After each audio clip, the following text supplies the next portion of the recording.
Peuple de Guinée, cette requête, cette demande de restitution est une exigence pour la dignité et pour le repos éternel de l'âme de ces guerriers, de ces figures historiques. Lisez bien l'information. La Guinée demande à la France la restitution du crâne de Bokar Biro et de 3 de ses proches. Les 3, c'est son frère, son chef de guerre et son fils. La demande a été faite le 27 juillet par le ministre de la Culture, Moussa Moïse Sila. C'est une question de dignité. C'est une question de dignité et ça révèle une chose. Une famille a été décimée. Et ces gens-là peuvent même ne pas être des guerriers, des combattants, mais c'était juste des gens qui avaient envie qu'on les respecte, qui avaient envie qu'on ne bafoue pas leur dignité. Ils se sont battus pour ça. Ils n'ont agressé personne. C'est l'Occident, c'est la France qui est venue chez eux, les a massacrés. Quoi qu'il en coûte, on va coloniser l'Afrique. Et là, M. Biro, ou bien Bokar Biro, était le dernier almami de l'État théocratique du Fouta Djallon. Donc, c'est des dignitaires. C'est des gens qui ne pouvaient pas laisser leur peuple tuer, massacrer comme ça. Avant de tuer qui que ce soit, il va falloir me tuer. Et c'est exactement ce qui a été fait. Et là, j'ai un message à l'endroit de tous les Européens.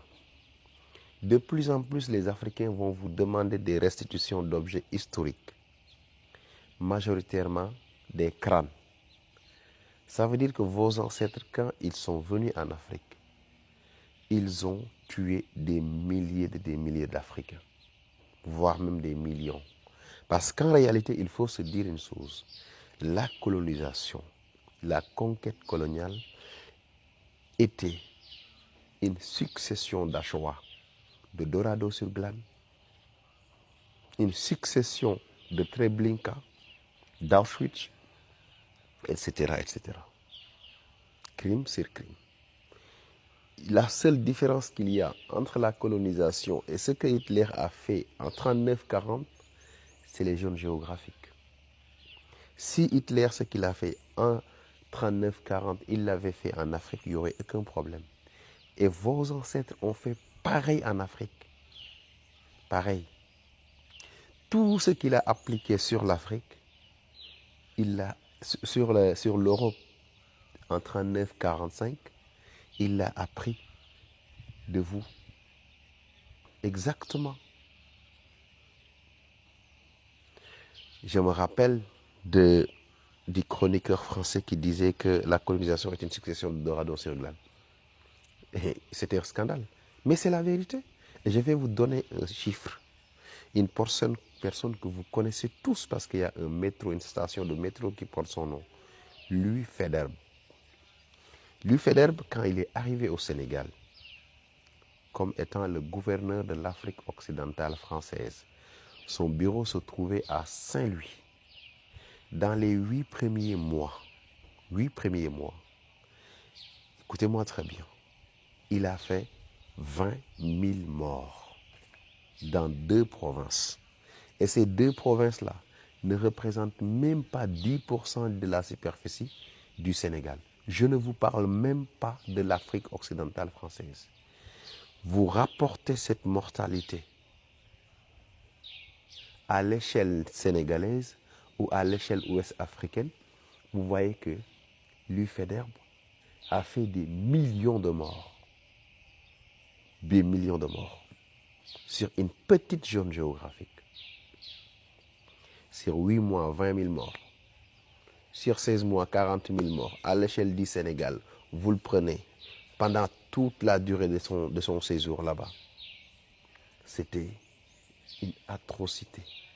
Donc, il faut que vous les Européens, vous compreniez une chose. Il n'y a pas que vous qui avez la sensation de la douleur. Tous les peuples sentent la douleur quand on les touche.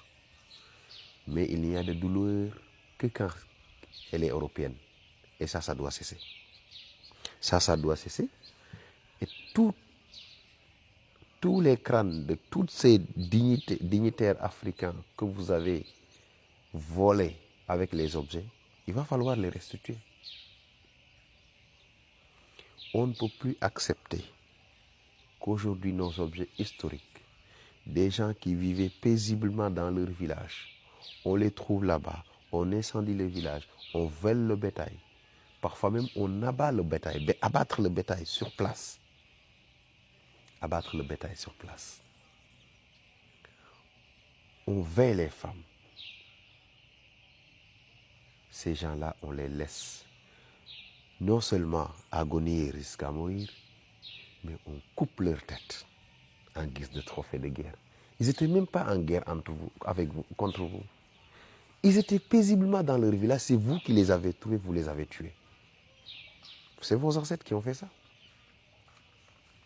Donc il va falloir que vous vous ressaisissiez, savoir qu'il n'y a pas de douleur quand il n'y est. Cette manière de voir la douleur, pense qu'il n'y a que de douleur que quand il est européen. Non, quand il est européen, non, ça c'est faux. Les Africains sentent de la douleur, les autres peuples sentent de la douleur, de la trahison.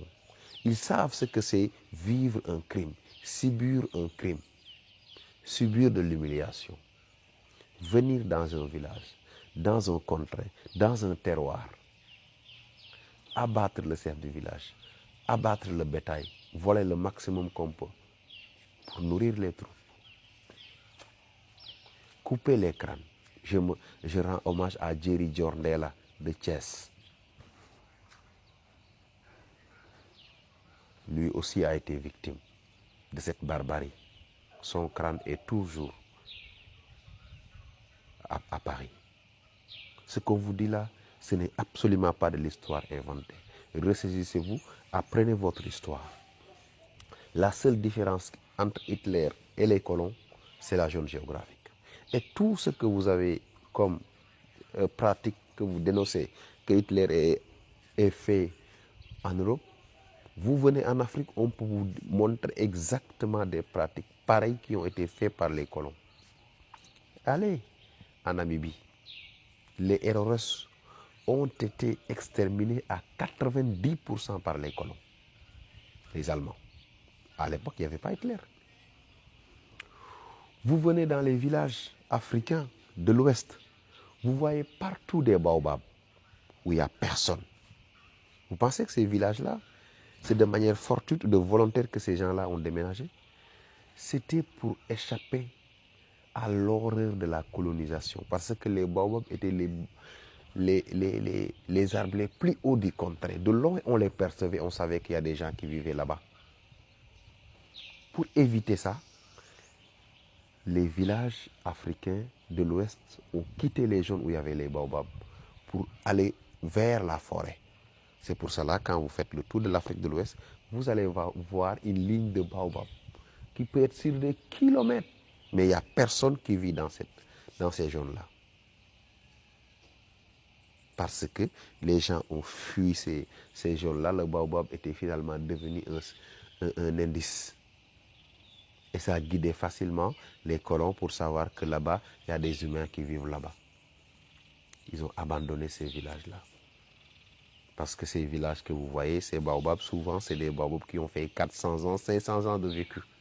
Mais c'est au dernier siècle et l'avant-dernier siècle, désolé, que ces zones-là ont été abandonnées à cause de l'atrocité de la colonisation. Les camps de concentration, il y en avait dans toutes les colonies de l'Afrique. Dans toutes les colonies. Hitler a tout simplement appliqué ce que les Allemands ont appliqué au Cameroun et au Congo, au Togo, dans ces deux pays-là, Togo et Cameroun. Les camps de concentration, tels qu'ils ont été expérimentés au Cameroun et au Togo, ont été appliqués également en Europe. Et pour vous, c'est un scandale. Je suis entièrement d'accord, c'est un scandale. Mais il faut accepter que ce scandale-là a été d'abord expérimenté, vérifié et validé en Afrique, sur des Africains. Il n'y a pas que en France, il y avait des camps de concentration. En Europe, il y en avait en Afrique et expérimenté en Afrique.